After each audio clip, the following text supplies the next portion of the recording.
There's going to be the tree trunk to a large oak tree, and it's going to be a tree with a herd of cows underneath it. I have to make the trunk on the potter's wheel and then build all the branches on when it's partly dry. I've made such a variety of things. It's curious because people like different things, and you can never tell which are going to be most popular. It depends on the people themselves and the mood and where they're shown off. But I mean, the trees. I've made so many trees in varying forms. And they've certainly been popular. Well, I've always been absolutely fascinated by trees and loved them.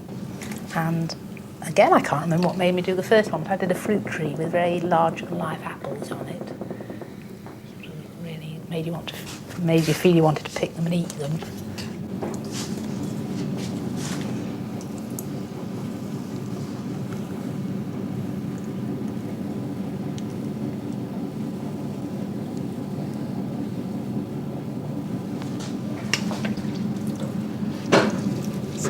All right.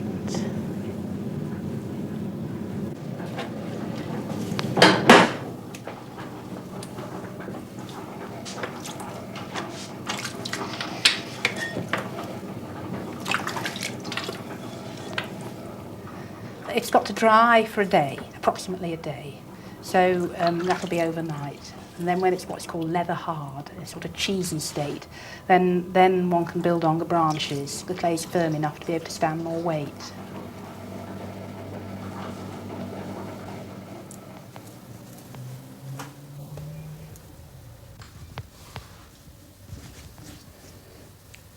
Finish the roots now, so I'll turn it over and just sponge over that area I've finished modelling down there.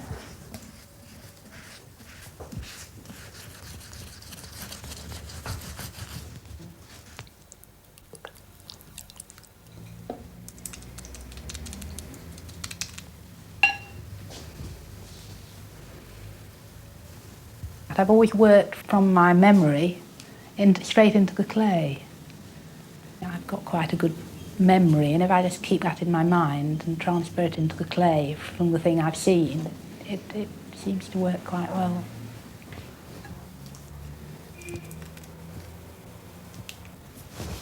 I decided that I was going to be, a well-known painter. It's ridiculous, really, but when I was about 14, I decided that was the thing I was going to be really good at. And then my art teacher at school sent me to Salford Technical College, which is outside Manchester. A little tiny art school, and my art teacher's husband was the pottery teacher there, and he was a brilliant teacher. The moment I put my hands on clay, I loved it. And he was particularly good, so he encouraged me, and I got so engrossed in it. I decided that would be the way I'd earn my living. Even in the first few months, I decided I was going to have a studio pottery. Never had any second thoughts about it.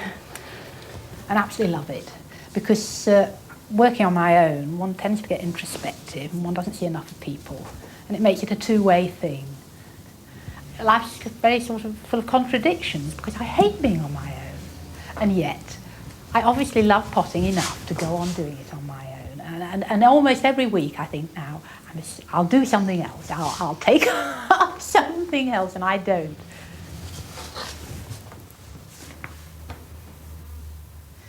Well, I put the props in because I add more and more smaller branches. It gets very heavy. The whole thing would collapse.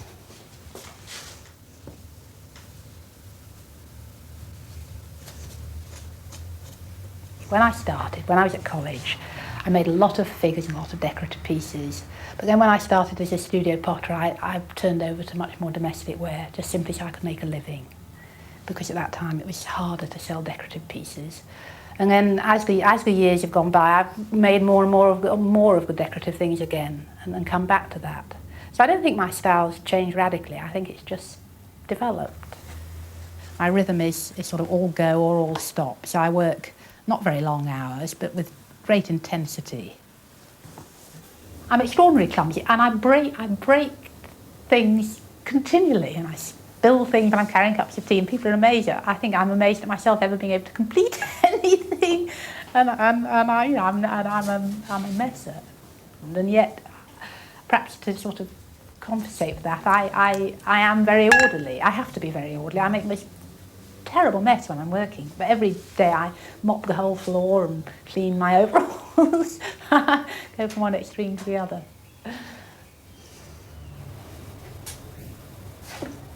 To make a tree from beginning to end, including the animals, takes about 2.5 days. That's including all the processes.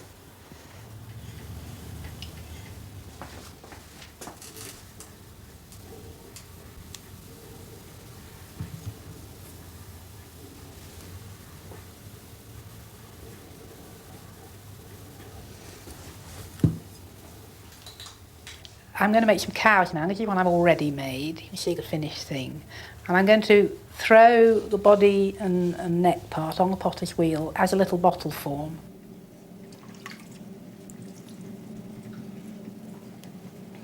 I always do these on the potter's wheel because it sets me off with a hollow form, and otherwise they have to be hollowed out anyway, because you can't fire a very solid piece of clay. It won't dry out properly.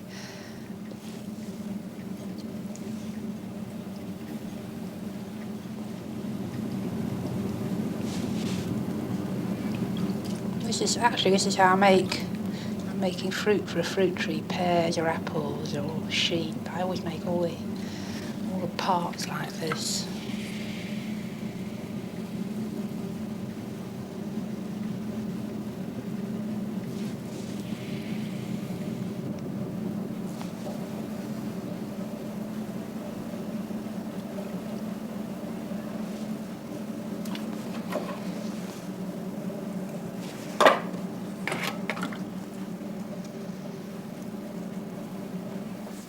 People often seem delighted. It seems to have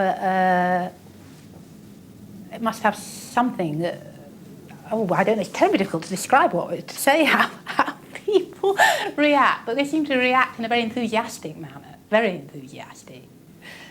You know, it's really lovely. And then people who live with them say it brings a sort of freshness into the room, and they say they seem to, like trees and things, they seem to have a life about them and stay alive in a way. A woman actually said the other day that it sort of always lives for her, and she has a light on it, she changes the angle of the light, and it sort of almost changes the sort of atmosphere around it. So I think people enjoy them.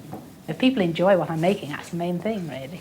I made a very large piece recently and didn't let it dry quite enough, and it shattered into hundreds of bits. When I opened the kiln door, it was just a heap of pieces. So that doesn't happen very often now, but it does occasionally. It really needs to dry out for 2 or 3 weeks, a big piece of work, until all the moisture's off that. And then it's biscuit fired, which is a firing. You harden the clay. You have to harden the clay before you glaze it. And then the clay will turn a red colour, a terracotta colour.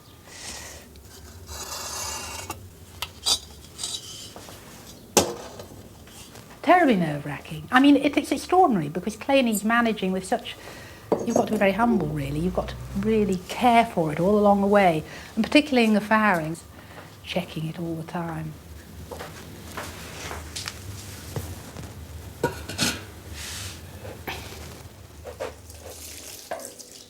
I'm pouring oxide on the biscuited tree first, and that's the basic ground colour. That's a blacky brown colour. Actually, the clay doesn't harm your hands at all, and the oxides and glazes dry them up terribly. After I've had a glazing week, all my nails are broken.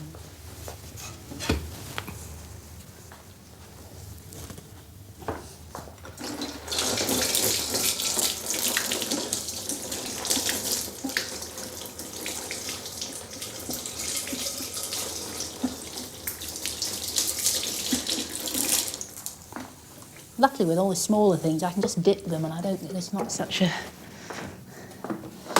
mess created.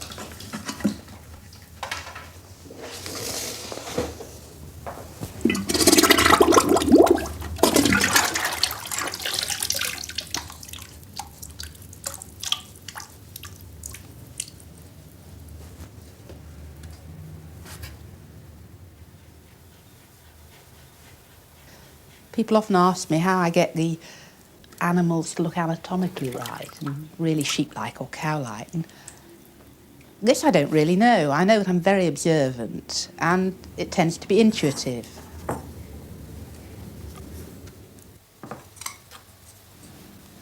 With the cows, I'm going to put a blob of wax on their forehead so that we get a white star there. It'll resist the next glaze because I'm going to dip the head in a darkish brown glaze and the tail, so we get the cows being brown and white, sort of Ayrshire. Why Ayrshire? Well, I feel like that today. Sometimes it's free and it's black and white.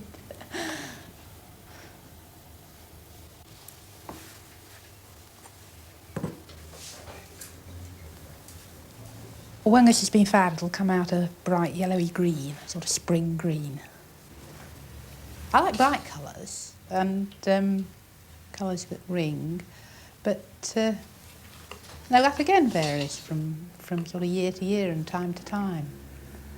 I start doing autumn trees when it comes along to autumn sometimes. You know, if I'm feeling depressed, perhaps I'll do a spring tree in the winter, you know, according to one's mood.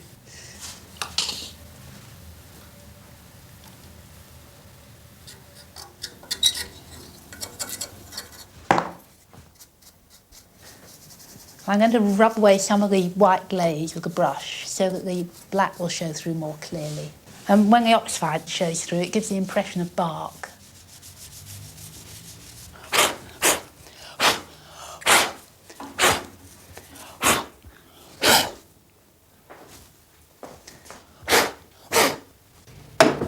The glazed tree will be in the kiln fouring for 12 hours, and I do it overnight.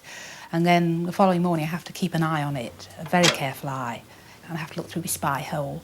And then it has another day cooling to reach such a high temperature, so I won't unpack it that day, I'll do it the following day. What is the question I get asked most about my work? That's quite difficult to decide. How do I make it? How do I colour it? Yes, people are particularly fascinated with the glazes and the colour, because most pottery, most English studio pottery is stoneware, and stoneware tends to be soft greys and browns. And they are fascinated by it being so, yes, using such a lot of colour.